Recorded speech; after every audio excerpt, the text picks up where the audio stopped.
아니 근데 사건 발생한 게 피해자 때문이라고? 좀 너무 말도 안 되긴 하죠.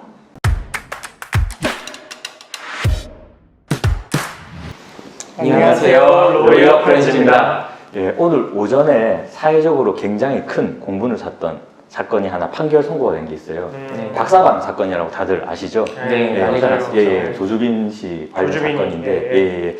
일단 관련해서 저희가 사건 번호를 알려드리면 그 서울중앙지방법원 2020 고합 486 등 사건이거든요. 이렇게 예. 사건 내용이 있으면 어느 정도 나의 사건 검색을 보면 알 수가 있겠네요. 예, 나의 사건 검색 이렇게 쳐서 들어가 보면 음. 실질적으로 이 조주민 씨가 제출한 반성 언제 제출했는지 막 이 날짜도 또 다 해요. 한번 검색해 보시면 그 재판 진행 경고 과정을 쭉 알 수 있어요. 근데 상당히 이제 오랜 시간 동안 이제 많은 자료도 제출이 됐고, 그렇죠. 예. 그렇죠. 예. 그렇게 해서 이제 결론이 난 거잖아요, 오늘. 그렇죠. 오늘 결론이 났죠. 네, 어떻게 났어요, 그래서? 예, 그래서 저희가 일단 이 판결문 자체를 입수한 건 아니고 통상적으로 판결 선고되면 당일날 판결문을 좀 입수하기는 힘들고 이건 이제 저희가 판결 요지라고 하죠. 이제 서울중앙지방에서 이제 게시한 그 판결 요지를 저희가 좀 입수해서 그 정보를 좀 알려드리려고 영상을 좀 촬영해 보게 됐습니다. 일단 먼저 공소사실, 이제 검사가 이러이러한 혐의로 처벌해 주세요라고 한 공소사실을 조금 알려드리면 일단 뭐 다들 궁금해하셨던 범죄, 집단 조직, 가입 활동 이 혐의가 일단은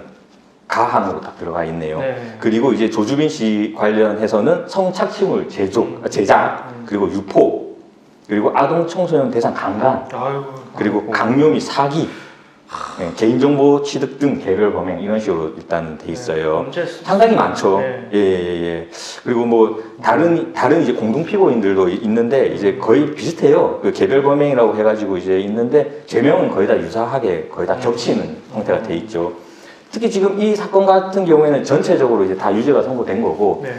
조금 뭐 언급해 줄 만한 게 이제 범죄 집단으로 본 거잖아요. 그렇죠. 지금 예, 박사방 그 네, 자체를 네. 이게 어떻게 해서 인정하게 된 거죠? 일단은 형법 114조 이제 범죄 집단에 대한 내용이 나와 있는데 이 범죄 집단이 사실은 이 특히나 이 성착취물과 관련해서는 사실 그동안에는 없었던 이제 내용이었어요. 그렇죠, 좀. 예. 그래서 이 사건이 있어가지고 박사방 사건에서 이제 범죄단체 조직을 인정할 수 있느냐라는 이제 문제가 됐었는데 오늘 판결에서는 이제 인정이 됐어요. 맞죠. 예. 됐고, 예. 그리고 실질적으로 이제 그 텔레그램 박사방뿐만 아니라 뭐 시민의회, 노아의 방주라는 또 방도 있었더라고요.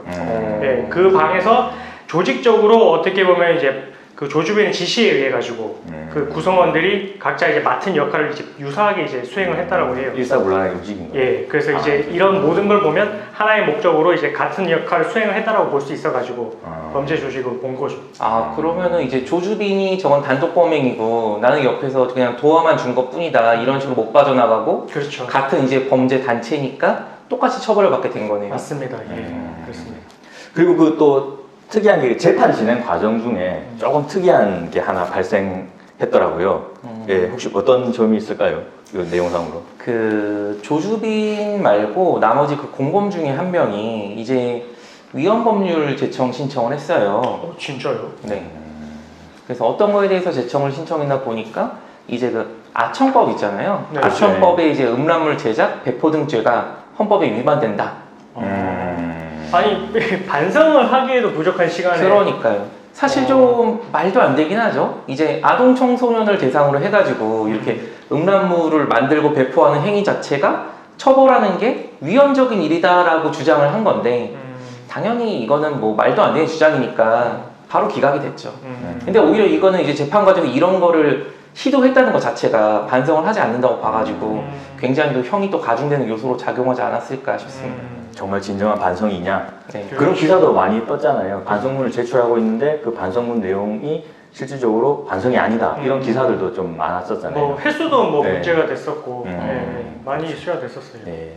그리고 이제 결과론적으로 이제 판결이 어떻게 선고됐는지 네. 그 부분을 좀 알려드릴 건데 일단은 이제 주범이죠. 네. 결국은 이제 조주빈 씨 그분은 일단은 징역이 40년. 40년. 예, 40년이고요. 그리고 신상 정보 공개 고지가 10년. 그리고 취업 제한 10년. 그리고 전자장치 부착 이게 바로 전자발찌. 발찌 차고 예, 그게 이제 30년. 이렇게 일단 선고가 됐어요.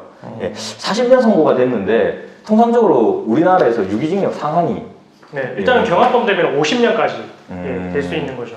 그럼 지금 50년인데 일단 이분은 40년 찍혔다 그렇게 알고 계시면 되고 그러면 그리고, 이 예. 선고대로라면은 지금 네. 조주빈이 20대니까 60대에 나오고 60대에 이제 감옥에서 나오면은 그 다음부터 또 30년 동안 발찌 발찌를 또 차고 있어야 된다는 그런 식으로 되는 거죠. 90살까지 이제 90살 넘게 발찌를 차고 있어야 된다는 얘기네요. 맞죠. 예.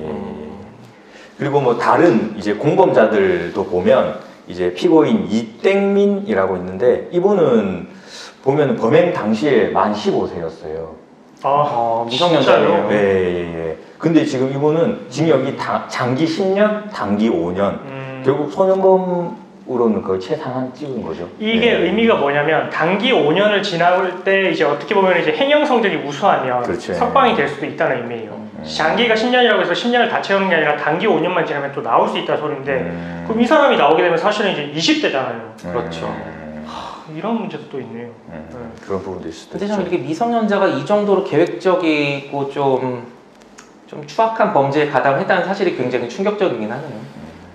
그리고 피고인 강땡무라고 있어요. 그분은 이제 징역 13년에 이제 신상정보 공개 고지 7년 그리고 취업 제한 10년 이렇게 있고 이분도 이제 전자발찌 10년 이렇게 붙었어요. 근데 이분은 조금 특이한 부분이 있죠. 예. 특이한 게 아니라 정말 이거 양심이 없죠. 어떤 건가요? 이게 피고인 그러니까 이제 이 사건이 일어나게 된 계기가 내가 잘못한 게 아니라 그 원인이 피해자에게 있다 이런 식으로 주장을 해가지고 반성 영상을 촬영한 사람한테 있다? 네. 아... 그래가지고 여기 뭐 법원에서 배포한 자료에 봐도 이런 식으로 반성의 태도를 보이지 않아서 상당 기간 동안 사회에서 격리할 필요가 있다 이런 식으로 판시를 했죠. 이런 태도가 양형에 영향을 많이 미쳤겠네요. 네. 그리고 이제 피고인 천땡진 씨는 이제 징역 15년 그리고 이분도 신상정보 공개 고지는 10년 이제 취업 제한 10년 이렇게 붙었어요. 그리고 이제 피고인 장땡호 씨는 이제 징역 7년, 취업 제한 10년, 그리고 피고인 임땡식 씨는 징역 8년에 이분도 취업 제한 10년 이렇게 돼 있습니다. 이거 이외에도 이제 실질적으로 관련 사건이 많이 진행되고 있는 걸로 알고 있거든요. 아마 이제 주범이 이렇게 선고받았기 때문에 나머지 사건들도 다 영향을 미칠 수밖에 없죠. 예, 일단 그렇습니다. 상황이. 근데 일단은 뭐 아직까지는 1심 결과만 나온 거예요. 그렇죠. 결과만 나왔고 오늘 선고된 거고. 네네. 네. 그래서 일주일 동안에 이제 또 항소 기간이 있고 그 항소 기간에 피고인들이 과연 이제 또 항소를 하는지. 그래서 여기에 대해서 이 판결도 뭐 가볍다라고 생각해서 항소를 할 수 있을 가능성도 있잖아요. 그렇죠. 그건. 그래서 이제 진짜로 반성을 해서 여기서 이제 확정을 받고 끝내는지 아니면 또 항소를 하는지도 지켜봐야 될 것 같고 그리고 뭐 검찰 입장에서도 뭐 형이 좀 약하다고 생각이 되면 항소를 할 수도 있고요. 그렇죠. 검사는 실질적으로 그 피고인 그 조주빈 씨한테 무기징역을 구형했잖아요. 근데 일단 40년이 나왔으니까 검사 입장에서는 이거 양형 부담으로 항소할 수도 있는 거죠. 예. 그래서 뭐 영상을 시청하시는 분들도 40년이 과연 합당한가, 뭐 더 높은 형이 선고가 됐어야 되는 거 아닌가, 뭐 그런 의견도 있으실 것 같거든요. 좀 그런 의견도 좀 주시면 저희가 한번 소통을 해봐도 될 것 같아요. 그리고 저희가 처음에 이제 사건 번호를 한번 알려드렸잖아요.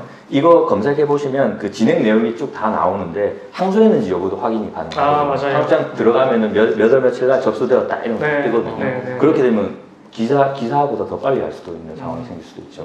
예. 오늘은 저희가 조금 이제 사회적으로 큰 문제가 되었던 그 박사방 조주빈 사건 관련해서 이제 선고 내용에 대해서 조금 설명을 드렸는데 영상을 보시고 이제 어떤 조금 생각을 가지셨는지 댓글 같은 거 달아주시면 저희도 이제 거기에 대해서 소통하면서 의견을 좀 교환했으면 좋겠습니다. 예, 감사합니다. 감사합니다.